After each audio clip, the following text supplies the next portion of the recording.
Bismillahirrahmanirrahim.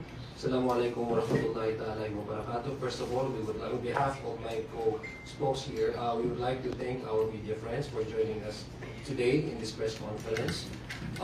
Just to give you a fresh update on what transpired in the pre-conference update, first of all, we'd like to say that we are glad by the orderly and smooth conduct of today's pre-trial conference, which demonstrates that the impeachment process is proceeding in accordance with the rules and on the proper constitutional track.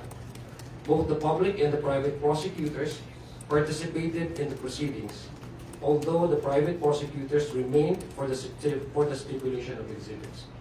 The impeachment court directed both parties to submit the respective comments on the stipulation process by June 22, after which the matter will be submitted for resolution on June 25. That's from my end. Congresswoman Rene will have her follow-up updates. Right. Maraming salamat po muli sa lahat ng mga narito para subaybayan ang mga proseso ng pananagutan, lalo na dito sa impeachment trial kay VP Sara Duterte.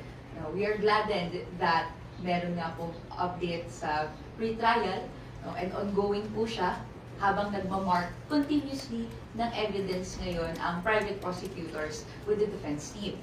We note, however, that Vice President Sara Duterte was not personally present during the pre-trial conference, despite earlier statements that she expressed readiness and willingness to face the charges at the proper court.